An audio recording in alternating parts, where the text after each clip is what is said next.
Assalamualaikum warahmatullahi wabarakatuh. Perkenalkan, nama saya Nurwana, NPM 1940401013. Baiklah, di bab 3 ini saya akan menjelaskan mengenai konsep dasar pengambilan keputusan manajemen.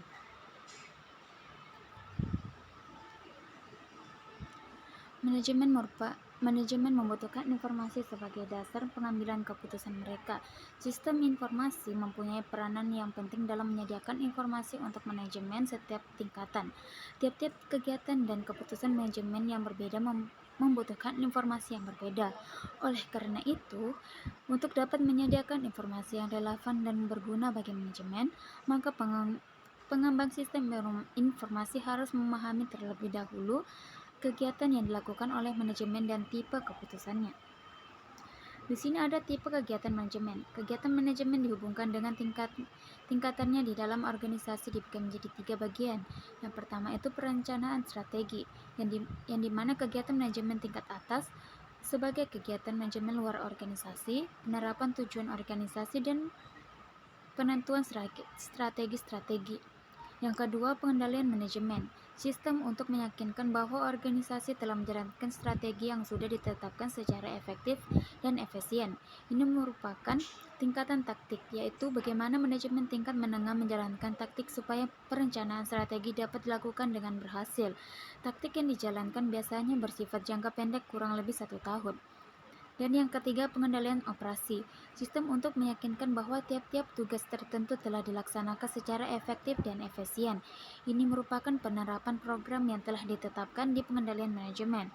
Pengendalian operasi dilakukan di bawah pendiaman proses pengendalian manajemen dan difokuskan pada tugas-tugas tingkat bawah.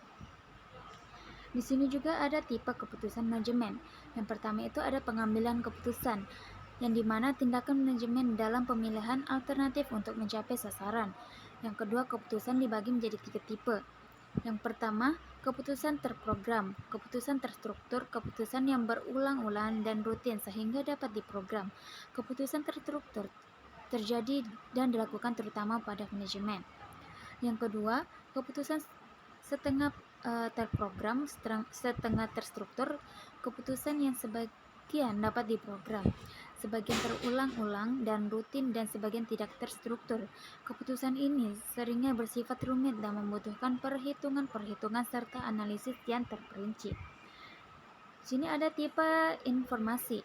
Sistem informasi sekarang perannya tidak hanya sebagai pengumpulan data dan pengolahannya menjadi informasi berupa laporan-laporan keuangan saja, tetapi mempunyai peranan yang lebih penting dalam menyediakan informasi bagi manajemen.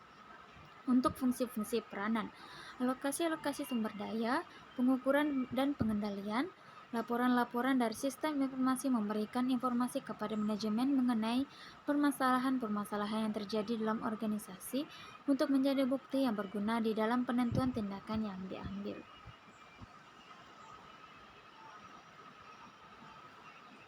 Di sini ada sistem informasi menyediakan 3 macam tipe informasi. Yang pertama itu ada informasi pengumpulan data, yang dimana informasi yang berupa akumulasi atau pengumpulan data untuk menjawab pertanyaan berguna bagi manajer bahwa untuk mengevaluasi kinerja personil-personilnya. Dan yang kedua itu ada informasi pengarahan perhatian, yang dimana membantu manajemen memusatkan perhatian pada masalah-masalah yang menyimpang. Ketidakberesan informasi ini membantu manajemen menengah untuk melihat penyimpangan-penyimpangan yang terjadi.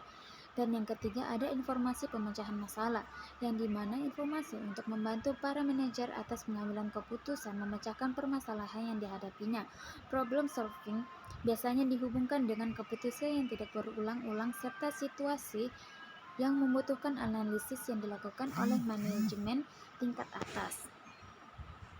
Di sini juga ada karakteristik informasi, yang dimana untuk mendukung keputusan yang akan dilakukan oleh manajemen, maka manajemen membutuhkan informasi yang berguna untuk tiap-tiap tingkatan manajemen dengan kegiatan yang berbeda-beda.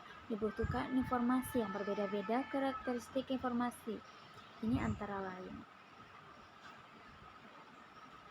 Di sini juga ada peran manajemen. Menurut Henry Mintzberg, yang pertama itu peran internasional.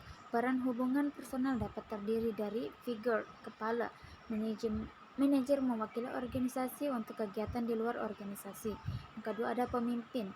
Manajemen mengkoordinasi, mengendalikan, memotivasi, dan mendukung bawahannya.